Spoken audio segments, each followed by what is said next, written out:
Viewers, basic C programming টিউটোরিয়ালের তৃতীয় পর্বে আপনাদের সবাইকে স্বাগত জানাচ্ছি। আমি মোহাম্মদ কামরুজ্জামান শুভ। তো আজকের বিষয় হচ্ছে character set, keywords, data type and variable.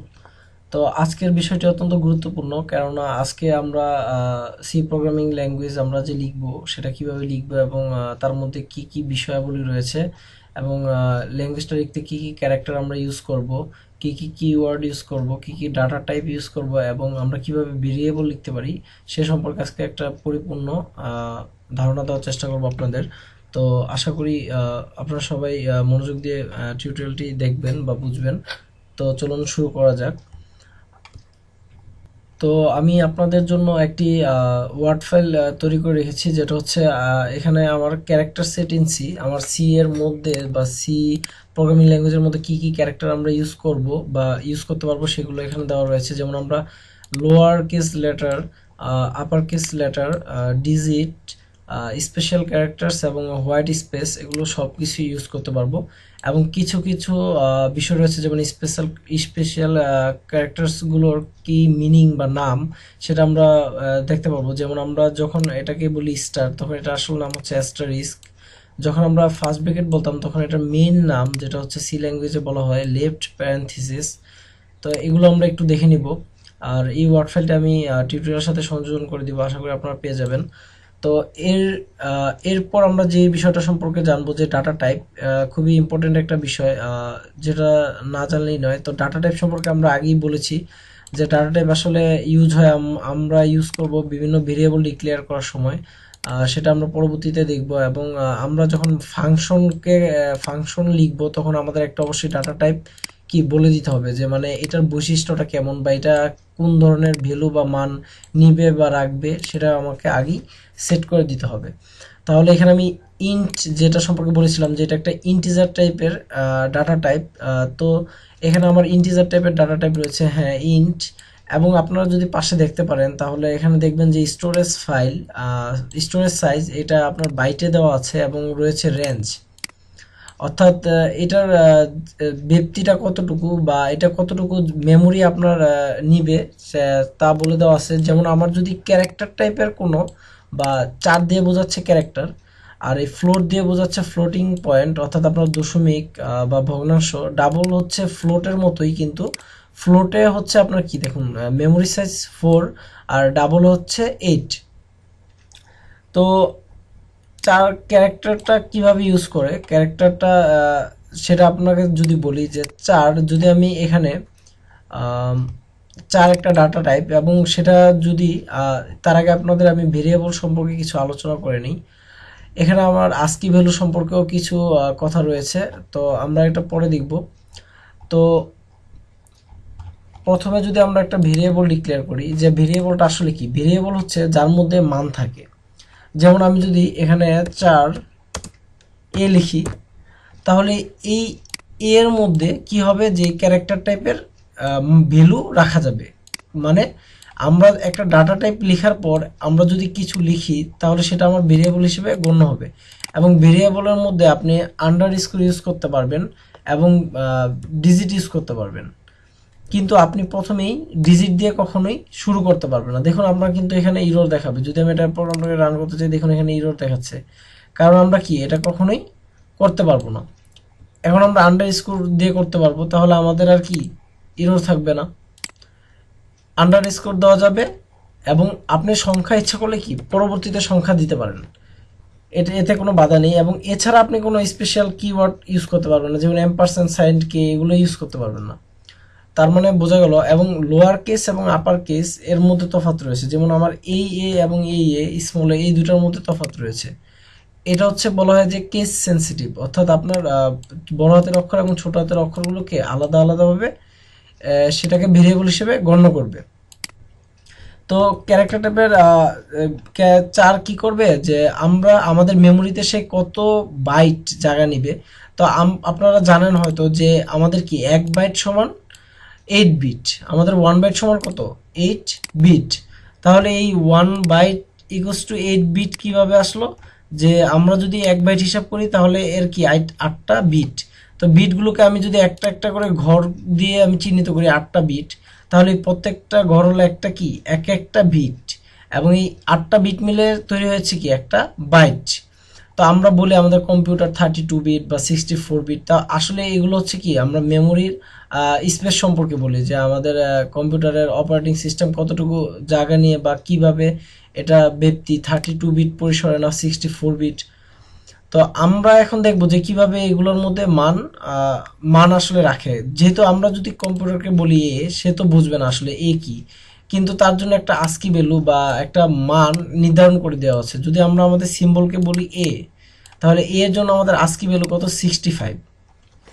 এখন 65টাকে যদি আমি বাইনারিতে রূপান্তর করি তাহলে আমার পাওয়া যাবে কি 1010000001। তাহলে এখন এখানে আমার আছে 60টা। তো আমার এই 60টাকে আমি কি করতে পারবো, যে এই এর মধ্যে রাখতে পারবো। দেখুন যে ক্যারেক্টার টাইপে কি 8টা ঘর আছে, 8টা ঘরের মধ্যে দেখুন আমি কত রাখতে পারতেছি 10000001। তাহলে মানে কি আমার হয়ে যাচ্ছে যে 8টা ঘরের মধ্যে আমার কি যে ক্যারেক্টারটা রাখা হয়ে যাচ্ছে। এটা যদি আমি আপনাদের ইন্টিজার এবং ডাবল দিয়ে বলি আপনাদের আরো ক্লিয়ার হবে। তো এখন আমরা কিভাবে প্রোগ্রামের মাধ্যমে আমরা দেখতে পারবো যে আমাদের কতটুকু জায়গা নিয়েছে। তো printf যদি আমরা এই ফাংশনটাকে কল করার পর আমরা আজকে যেটা করব, একটা আপনাদের এটাকে বলা হয় যে পার্সেন্ট বা ফরম্যাট স্পেসিফায়ার। তো এটা সম্পর্কে আমরা পরবর্তীতে জানবো, আপনারা শুধু করে যান। তো এখানে আমি একটা ফাংশন ইউজ করব যেটার নাম হচ্ছে সাইজ অফ।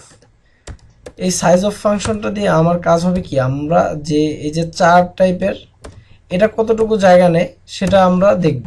তাহলে আমরা যদি এখানে 4 লিখে রান করি, দেখুন 4 এর জন্য কত আসছে মান 1, মানে সে বোঝাচ্ছে কি যে এটা হচ্ছে কি আমার 1 বাইট জায়গা সে কি করবে, যে মেমোরিতে 1 বাইট জায়গা নিয়ে নিবে। এখন যদি 4 না দিয়ে আমি এ দেই তাহলে কি হয় দেখুন, এ দিয়ে যদি আমি রান করি প্রোগ্রামটা তাহলেও কিন্তু 1 দেখাচ্ছে। কারণ কি, এখন এটা হচ্ছে কি এটার এই ক্যারেক্টার টাইপটাকে কি করছে, যে রিপ্রেজেন্ট করছে, যে এই ক্যারেক্টার টাইপের একটা ভেরিয়েবল এ, তার মানে কি এই এর কয়টা ঘর আছে 8টা ঘর বা 8টা বিট জায়গা নিয়ে সে থাকবে। তাহলে এই 8টা বিট জায়গা নিয়ে থাকলে সেজন্য এখানে কত সে দেখালো 1 বাইট। এখন ধরুন আমি এখানে 4 না দিয়ে যদি আমি এখানে ইন্ট দেই, তাহলে ইন্ট দেওয়ার ফলে যদি আমি এটাকে রান করি প্রোগ্রামটাকে, দেখুন এখানে কত চলে আসছে 4।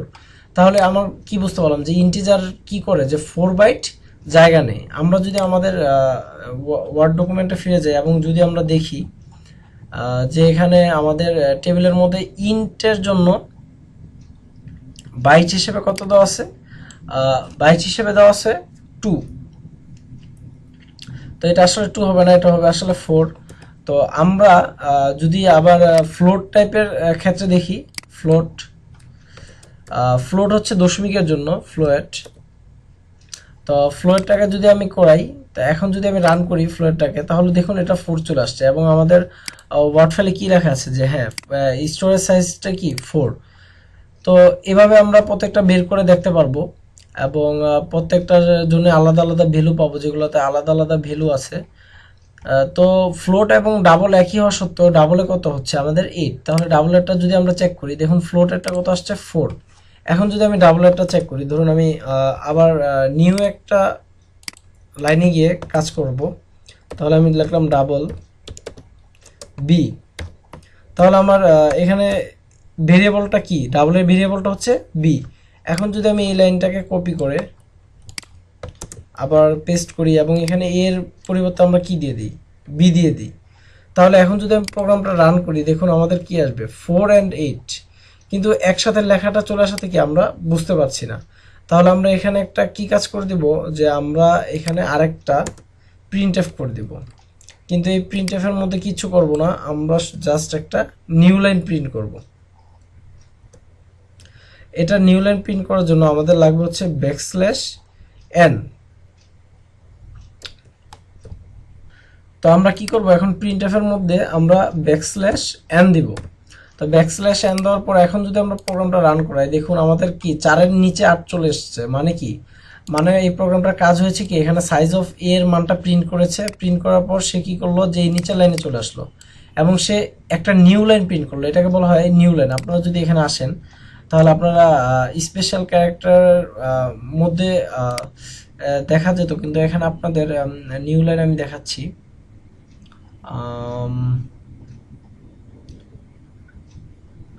নিউ লাইনটা আসলে আমাদের ব্যাকস্ল্যাশ আবার এন দিয়ে আমরা লিখতে হয়, এটা একটা স্পেশাল ক্যারেক্টার। সরি, যাই হোক, আমাদের এখানে নেই। তো আমরা এগুলো সম্পর্কে পরবর্তীতে আরো বিস্তারিতভাবে জানবো। তো এইভাবে আমরা কি করতে পারি যে আমাদের ডাটা টাইপের সাথে আমাদের ভেরিয়েবলের, মানে ডাটা টাইপের মাধ্যমে আমরা কি ভেরিয়েবল ডিক্লেয়ার করতে পারি, এবং এই ভেরিয়েবলগুলোকে আমরা কি করতে পারি, প্রিন্ট করতে পারি। তো এবং এভাবে আমরা আমাদের মেমোরির সাইজটাকেও জেনে নিতে পারি যে কোন ডাটা টাইপ কোন ধরনের সাইজ গ্রহণ করে। এবং সাথে আমাদের আরও কিছু জানার বিষয় রয়েছে, যেমন আমরা এখানে আমাদের আরেকটা বিষয় রয়েছে, সেটা হচ্ছে কিওয়ার্ড। এই কিওয়ার্ডগুলো সম্পর্কে আমাদের জানতে হবে। যেমন জাভাতে আমাদের 32 বা 32টি কিওয়ার্ড রয়েছে। এবং দেখুন কিওয়ার্ডগুলো আসলে কি, যে ডাবল, ইন্ট, স্ট্রাক্ট, অর্থাৎ এই কিওয়ার্ডগুলো কি কোনো আপনি চেঞ্জ করতে পারবেন না। তো এই কিওয়ার্ডগুলো দিয়ে আমরা কাজ করব। যেমন আমি এখন সাইজ অফ কিওয়ার্ডটা ইউজ করেছি, যে কিওয়ার্ডটা ইউজ করে কি করেছে, আপনাদের মেমোরির জায়গা দেখিয়েছি। তো এইভাবে আসলে আমাদের কাজ করতে হবে। এবং পরবর্তী টিউটোরিয়ালে আমরা অবশ্যই পার্সেন্ট ফরম্যাট স্পেসিফায়ার সম্পর্কে জানবো। সেই পর্যন্ত সবাই ভালো থাকুন। আজকে এই পর্যন্তই, ধন্যবাদ সবাইকে।